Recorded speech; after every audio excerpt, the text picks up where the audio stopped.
So in the case of the children of Israel, God was looking for someone.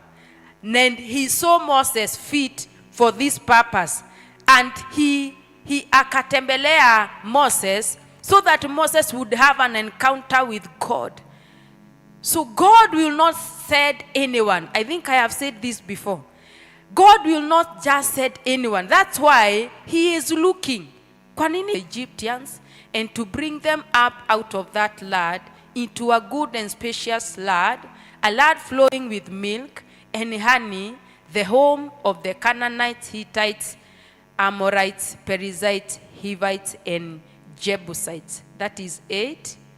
And now the cry of the Israelites has reached me, and I have seen the way the Egyptians are oppressing them.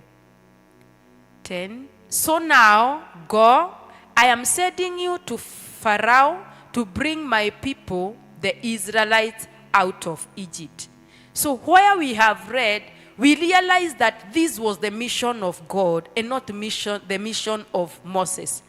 Actually, we know how Moses walked with the children of Israel, and at some point, he was getting weary. He was getting angry with them. They were complaining to him because the Israelites, they knew Moses. They did not know about that God. Actually, Moses was asking God, nitaenda kusema wewe ni nani? Nitaenda kusema nimetumwa ni nani? So, this was the mission of God. Anatafuta mtu ambaye atabeba this mission. And this is Moses. Ambaye anaambia ya kwamba, I am sending you. So, it is God who was going to Egypt through Moses. Praise the Lord. And even when Pharaoh is being very stubborn, alikuwa amwambia ya kwamba nitafanya moyo wake uwe mgumu. So it was the mission of God and not the mission of Moses.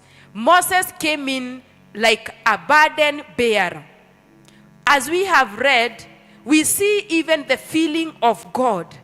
Anasema he has seen the misery of the Israelites. Na amesema ya kwamba he is concerned. I hope you have seen that he is concerned about how the children of Israelites are suffering in the hands of the Egyptians. So, huu ni mzigo ambao uko kwa moyo wa Mungu. This is something that was a burden in the heart of God. And he needed someone else who will carry the burden with the weight. Like that is in his heart. Bwana Yesu asifiwe. He needed someone who will get the weight of that burden and be able to carry it. And Moses was here. Although we see how we know the story of Moses, how he was not ready to go for this mission because he knew the weight. He knew the weight because he grew in that land. He grew in Egypt. He knew who Pharaoh was. He knew the systems. He knew the power in Egypt. He knew what it means to be a king in Egypt. So, even when he's telling God to know how to speak, huwa mimi naona kama it was an excuse because the burden was great. Praise the Lord. It was not something to go to Egypt and meet Pharaoh and ask him to release the children of Israelites. Haikuwa ni jambo rahisi. And so Moses knew that the burden is not easy. Can we read Numbers 11:11? Numbers chapter 11 verse 11.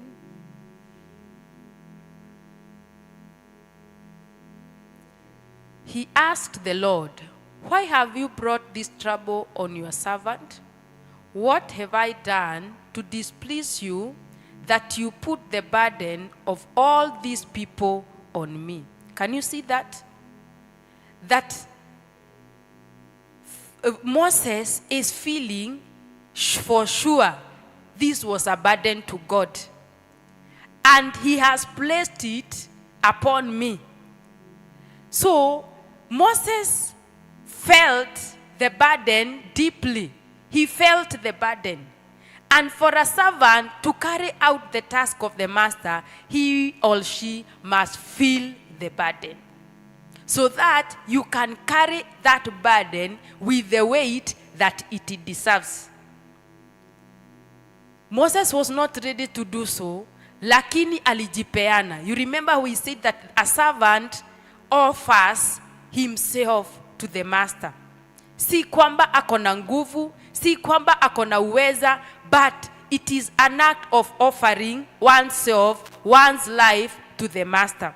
So Moses did so, and he actually left the comfort. If I know we have read about Moses, and we know the life of Moses. At some point, to carry the burden of God, he had to leave even his family. Bwana Yesu asifiwe.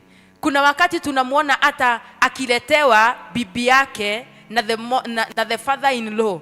I am not saying that we forsake our own things like this, but I want us to see the extent of Moses being a servant, carrying the burden of God. He left his own comfort to carry the burden of God. He felt, wakati alikubali and offered his life to God, he felt that burden and carried it. Bwana Yesu asifiwe.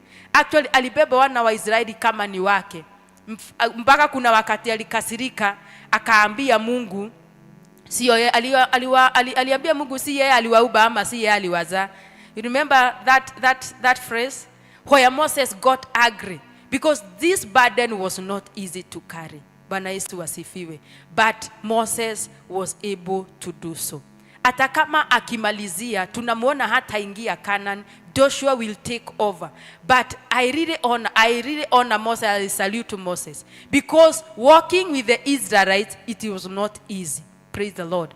Actually, the journey of Israelites and Moses huwa inafananishwa na the believers and how we walk with God. I know many times as we read about Israelites, tunaonanga kama walikuwa watu wangumu sana, watu ambao hawakuwa wanaweza kutii, because every time we see them falling into sin every time and again. Huwa walikuwa wanaanguka wakiamka.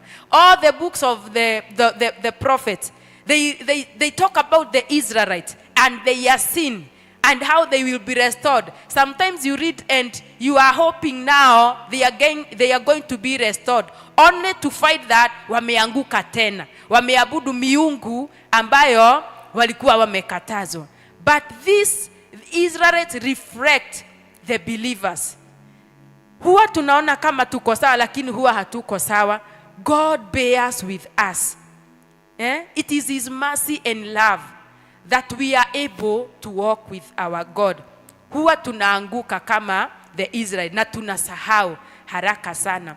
So let me not go to something else, nisitoke kwa ile tunaongelea siku ya leo about people who bear the burden of God. And we can see Moses, how he gave his life and he offered his life to God, and he felt the burden of God. Bwana Yesu asifiwe. I may not exhaust, but I'll just consider some few of them. And another person ambaye nilikuwa naona na tunajua ni Hannah, ambaye aliweza kubeba the burden for God's house. He took the burden for God's house. 1 Samuel 1 verse 10 to 11. 1 Samuel 1 verse 10 to 11. Hannah went beyond her desire. Hannah went beyond her personal need. In her deep anguish, Hannah prayed to the Lord, weeping bitterly.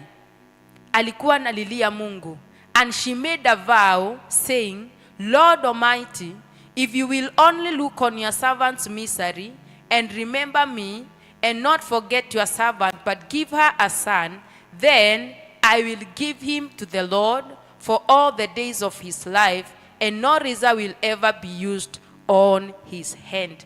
So Hannah was praying for a son. For Hannah was barren for quite some years, and when he is praying for a child and a son, he goes beyond her own need.